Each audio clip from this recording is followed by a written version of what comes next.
We live in this country.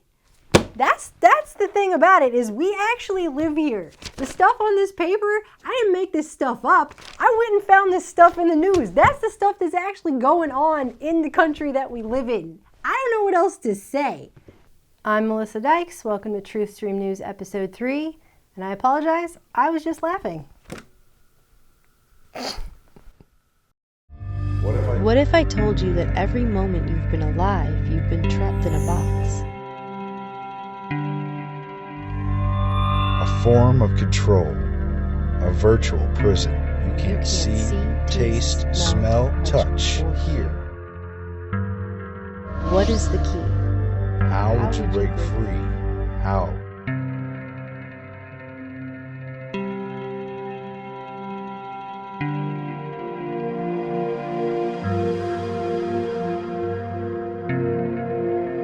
First of all, you just got to get control of the fact that life isn't what it used to be. It's not your grandma's life. It's not your daddy's life. It's not the American dream. If that ever existed, it has been absorbed. You have to be asleep to believe it, isn't that what George Carlin said?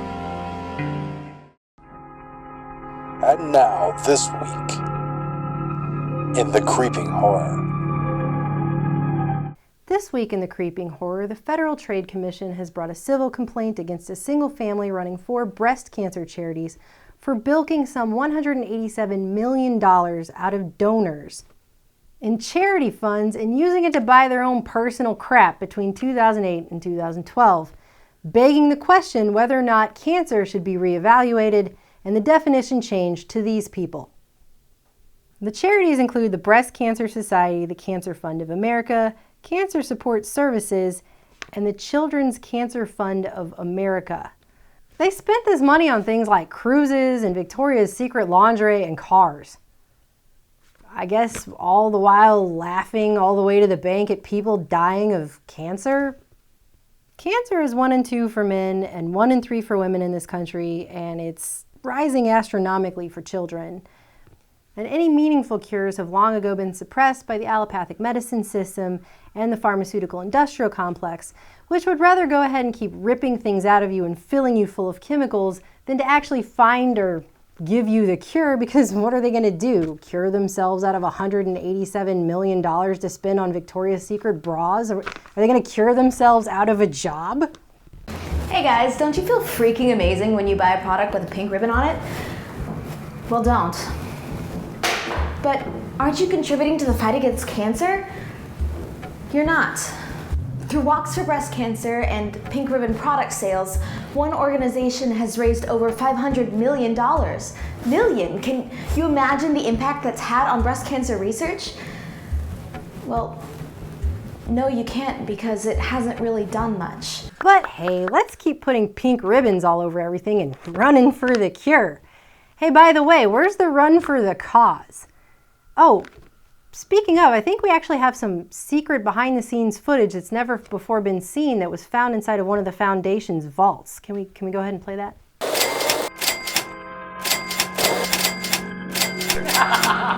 In other news, what some have hailed as a dream come true for Big Pharma and the pedophiles who are running things in this country, Obama's radical education secretary Arne Duncan is now saying that public schools aren't brainwashing the children enough. We actually need 24/7 government boarding schools in this country. Stating that there are, quote, just certain kids we should have 24/7, Duncan also claimed that we should turn all of our schools into community centers for some more after-school programming in what has come to be called the government's, quote, cradle-to-career education agenda.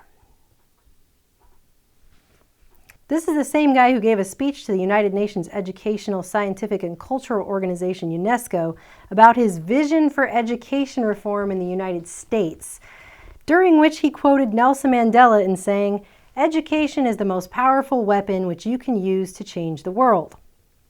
Which might not be so bad when Mandela says it, but is absolutely horrifying in context when this man says it. Once again proving the government thinks all your kids belong to them, and they just want to induct them into 24/7 little status drone bot factories.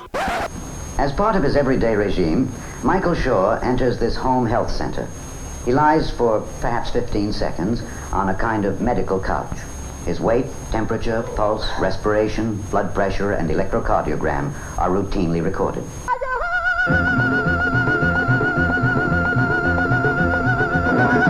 And now Aaron has some stuff he would like to share with you. Aaron. Hi, Melissa.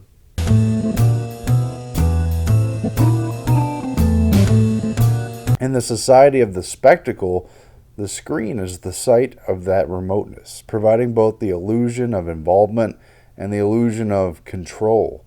As our actual impact on decision-making in the corporate, political, and militaristic spheres of society has decreased, the illusion of our control has been enhanced through an array of interactive and consumer technologies, television, video games, personal computers, microwave ovens, that seem instantly responsive to our needs, servo mechanisms for our desires. But what we fail to recognize is that in the technological society whose agenda is the expansion of the machine world into every aspect of life, it is we who are responsive to the needs of machines.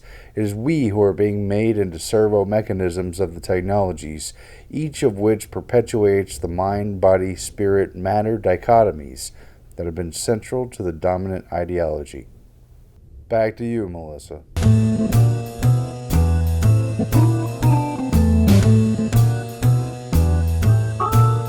Up next, the City Council in Richmond, California has voted 5-2 in favor of supporting the Space Preservation Act and the Space Preservation Treaty to permanently ban space-based weapons after a dozen Richmond residents came forward to say they were being targeted by the government and harassed by directed energy mind control weapons. The U.S. military has been engaging in some experiments of mind control for decades that'll blow your mind. And who are the guinea pigs? Well, us, of course. Knowing the lengths the CIA will go to control society and knowing that they were capable of doing these horrific things 60 years ago, you have to wonder, what are they capable of today and what are they doing today?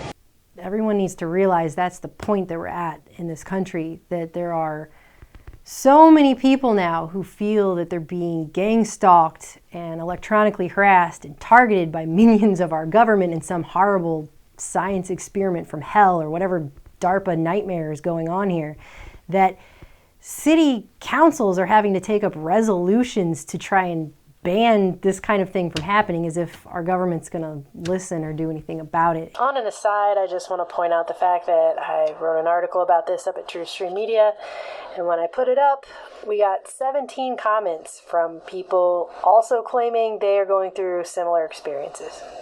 So this is widespread, it's rampant, and it really can't be covered up forever. I guess in 50 years from now, some president will apologize for it the way Clinton apologized for us radiating all those people back after World War II. Thousands of government-sponsored experiments did take place at hospitals, universities, and military bases around our nation. The goal was to understand the effects of radiation exposure on the human body. While most of the tests were ethical by any standards, some were unethical, not only by today's standards, but by the standards of the time in which they were conducted. It's they live. It's they live. It's they live. And now, more proof that anyone can be a terrorist. Susan decided to play with the children. She asked Skipper to come along. But Skipper refused to go. He didn't like the looks of these new children, and he wouldn't play with them.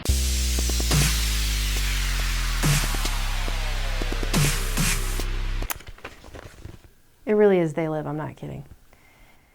In an unrelated clip, let's talk about what happens to your body when you stop eating conventional foods and switch completely to organic. Meet the Palmberg family. They don't eat organic food. For the next 2 weeks, the Palmbergs are going to eat only organic. Before they begin, urine samples are taken from each of the family members. Turns out they have a number of different pesticides inside their bodies.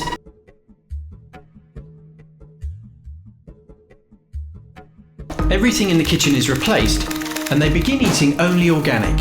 Another round of samples are taken, and now almost all the pesticides have disappeared. But I'm sure that's, a little pesticide is every day, all the time. Certainly they don't have synergistic effects when you're eating that many in your food, so organic, what a trendy, expensive joke. It just dawned on me how weird it is that we live in a world where we have two different kinds of food.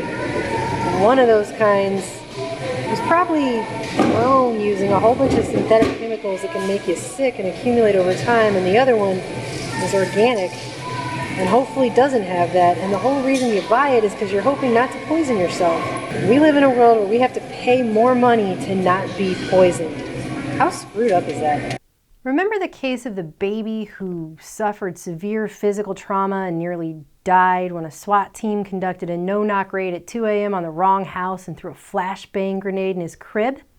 The family actually had to fight tooth and nail in federal court just to retrieve the nearly $1 million in medical damages that this traumatic event caused this baby.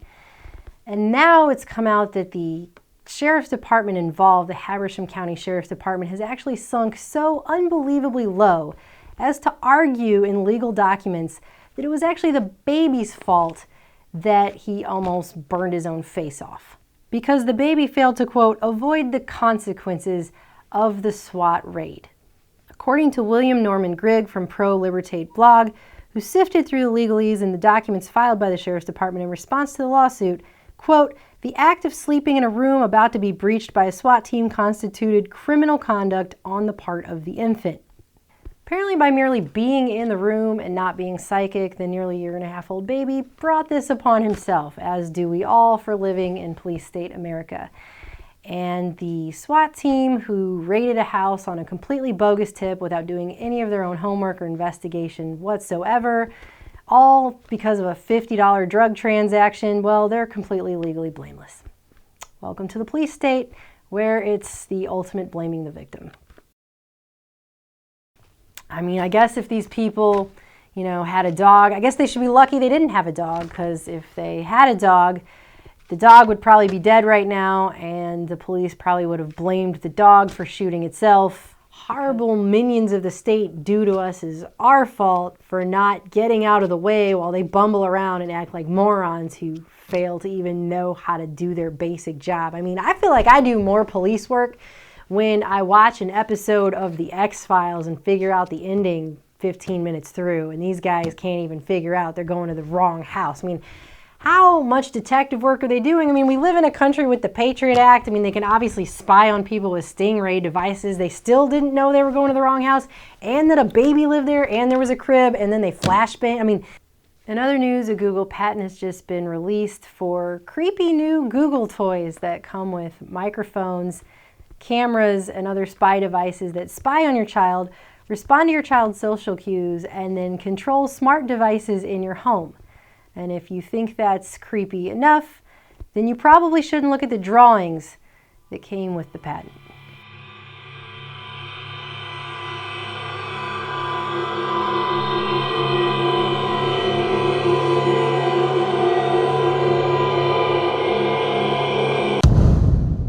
I guess Google is really hot to compete with the eavesdropping gossip bitch Barbie that came out earlier this year.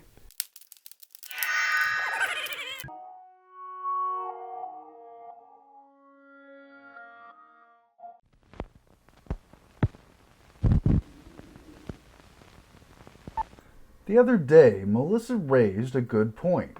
She asked, who owns the Federal Reserve?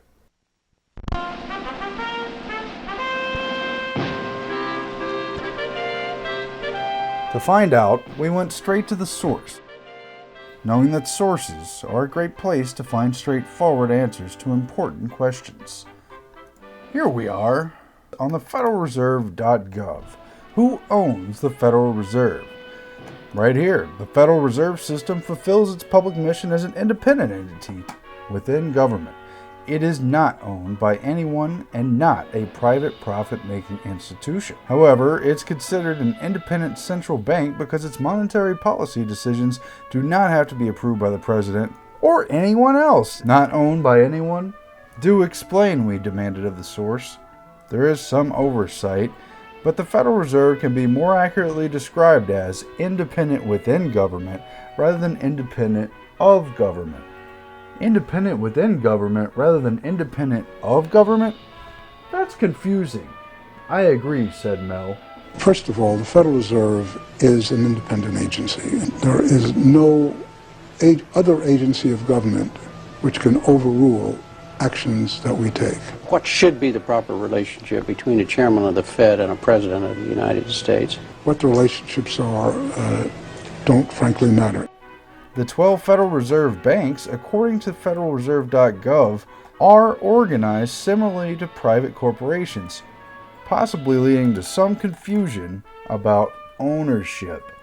These member banks get stock in the company and are guaranteed by law 6% per year dividends.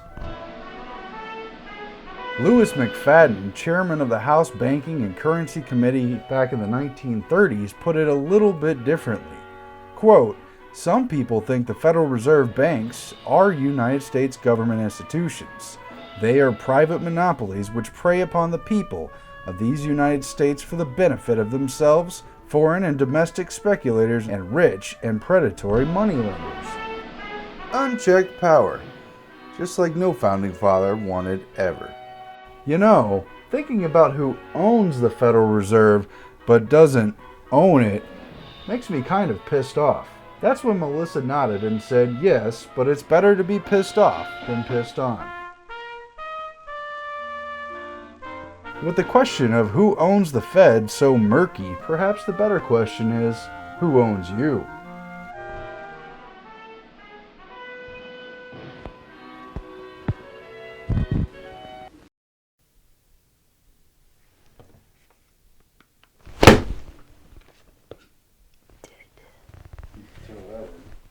This was recorded by General Smedley Butler in the aftermath of World War I. To hell with war. I'm not such a fool as to believe that war is a thing of the past. I know the people do not want war, but there's no use in saying we cannot be pushed into another war. Looking back, Woodrow Wilson was re-elected president in 1916 on a platform that he had kept us out of war and on the implied promise that he would keep us out of war. Yet 5 months later, he asked Congress to declare war on Germany. Inside the White House, President Woodrow Wilson signed the proclamation of war against Germany. In that 5-month interval, the people had not been asked whether they had changed their minds. The 4 million young men who put on uniforms and marched or sailed away were not asked whether they wanted to go forth to suffer and die. Then what caused our government to change its mind so suddenly? Money. An Allied commission, it may be recalled, came over shortly before the war declaration and called on the president. The president summoned a group of advisors. The head of the commission spoke. Stripped of its diplomatic language, this is what he told the president and his group. There's no use kidding ourselves any longer. The cause of the Allies is lost. We now owe you, the American bankers, the American munition makers, the American manufacturers, the American speculators, and the American exporters $5 or $6 billion. If we lose, and without the help of the United States, we must lose, we, England, France, and Italy cannot pay back this money, and Germany won't. Everywhere there was cheering and waving of flags. Had secrecy been outlawed as far as war negotiations were concerned, and had the press been invited to be present at that conference, or had the radio been available to broadcast the proceedings? Ladies and gentlemen, profits are what's driving America's entry into this great war. America never would have entered the World War. But this conference, like all war discussions, was shrouded in the utmost secrecy. When our boys were sent off to the war, they were told it was a war to make the world safe for democracy, and a war to end all wars. Well, 18 years after, the world has less of a democracy than it had then.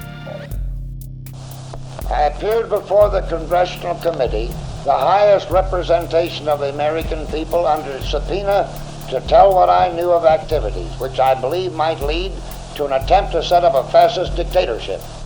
The plan as outlined to me was to form an organization of veterans, to use as a bluff or as a club at least, to intimidate the government and break down our democratic institutions. Besides, what business is it of ours whether Russia or Germany or England or France or Italy or Austria live under democracies or monarchies?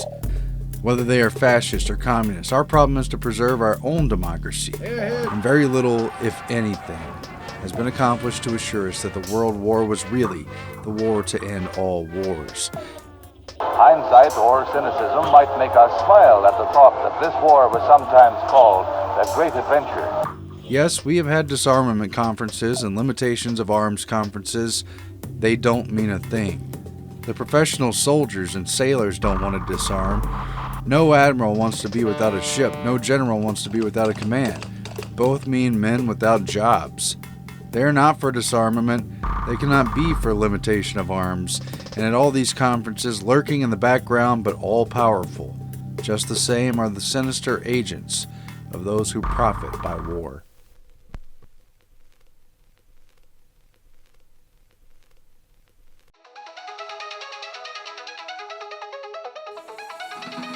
It's an all-new reality show, The Real Life Jetsons. Meet George Jetson, his boy Elroy,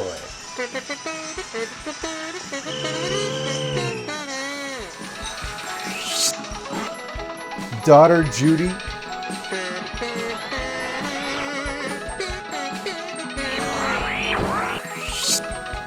and Jane, his wife.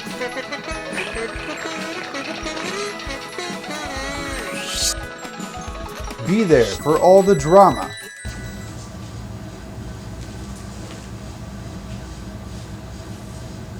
Oh, the weather looks cloudy.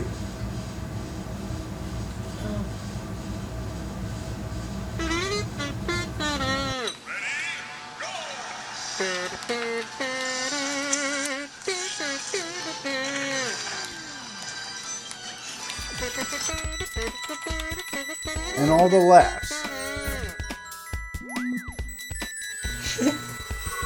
Oh, our bank account has been compromised.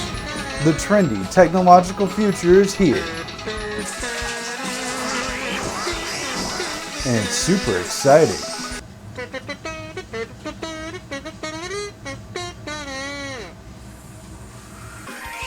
The Real Life Jetsons. Coming soon to a smart device on a grid near you.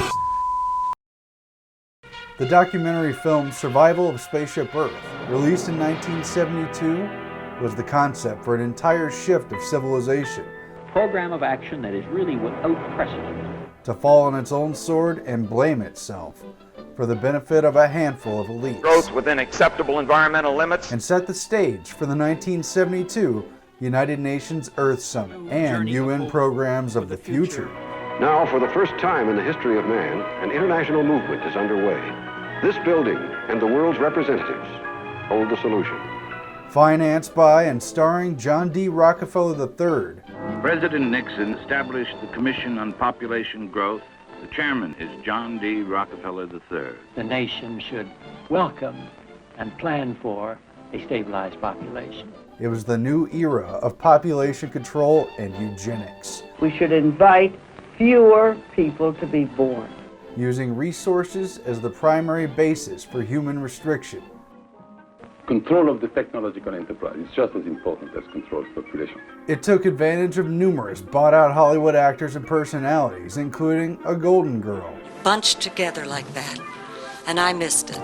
An objective newsman. An ultimate loyalty and devotion to our single, beautiful, vulnerable planet. And TV detective Perry Mason. Written by John P. Holdren, later to become Obama's science czar. In 1973, you encouraged a, quote, decline in fertility. I no longer think it's productive, Senator, to focus on the optimum population for the United States. People on every continent, all facing disaster if we don't find a solution for the population explosion that now threatens the world. It worked in concert with the 1968 population bomb propaganda. The basic cause of the problem is people. The basic cause of the problem is people. The basic cause of the problem is people. It also featured Maurice Strong, putting a Rockefeller Foundation trustee in the position to demand a new deal with the entire planet. Those countries which have produced wealth because of strong material drives, increasing of production and consumption, are simply going to have to reorient some of their own growth patterns. And they give us a completely new set of reasons. To continue along this pathway could lead to the end of our civilization. Under Agenda 21, where corporations can make mad bank. Agenda 21, Mr. President, distinguished delegates, establishes for the first time a framework to effect the transition to sustainable development. And bankers can net profits from greenwashing guilt. When we, the rich nations, are giving in perfectly formal, institutionalized tax assistance, at least 1% of our gross national product in development capital for the poorer nations, I would go higher myself. Through progressive taxation, a steady transfer of resources from rich people to poor. And that, I think, is the critical thing on this development environment issue. With the prelude of things to come under carbon taxes and climate change rhetoric that will make your ears scream. The inescapable fact is that man can exist only in his biosphere. Population cannot continue to grow indefinitely. Nobody questions that. This is the other part of the population problem. The fact that every child born in the developed country consumes 20 to 30 times the resources. If only they control the supply of energy. I personally feel that one of the most important incentives that we can have is to increase the price of energy. If the cost of energy were doubled, people would think about it more. And place the blame, even for breathing Earth's air, on the peoples of the globe. One of the very most important studies of the next 2 or 3 decades will be the study of heat pollution to the atmosphere by man's activities, what that actually does or will do to the climate.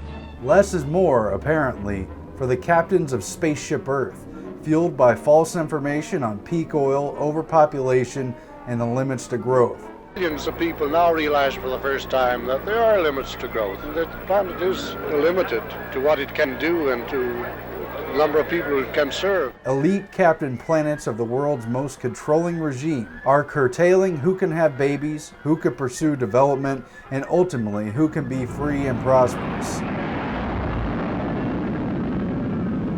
Only through international cooperation can we hope to correct the crisis facing all mankind.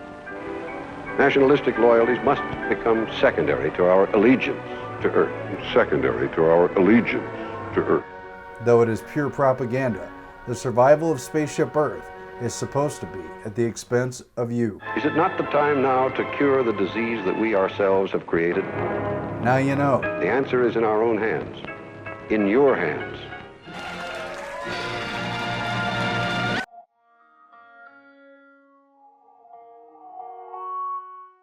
And finally, Gary Franchi over at the Next News Network has uncovered a clip of Marines doing a little pre-Jade Helm training over in Yuma, Arizona, taking down American dissidents while children watch.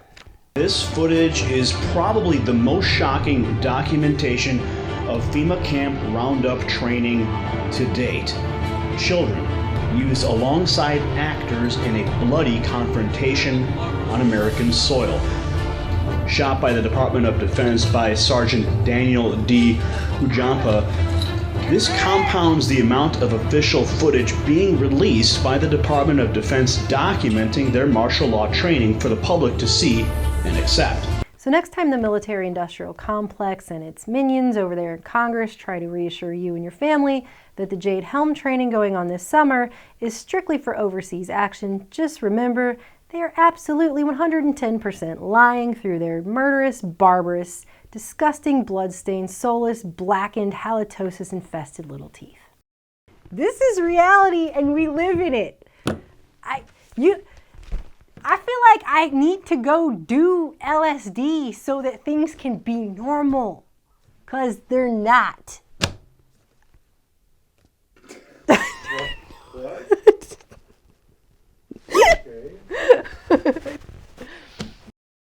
That's it for the 3rd episode of Truthstream News. If you like what you saw, please help us out by sharing this, watching it, spreading it, anything you can to help us, because this is pretty much the only job we know how to do.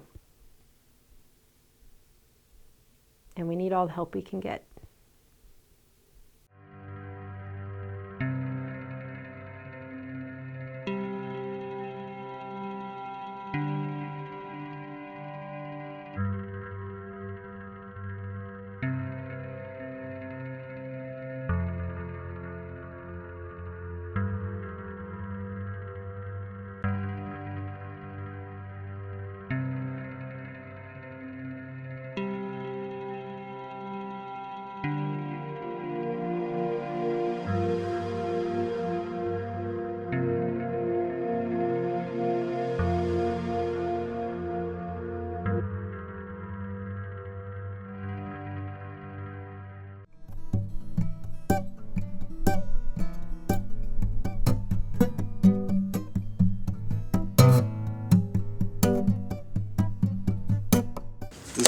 stupid date. All the remotes! All of them! Mine!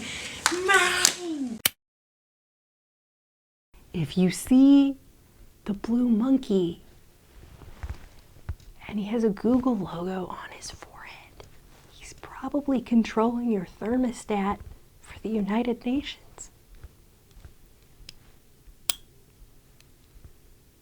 Ladies and gentlemen, we are through the looking glass.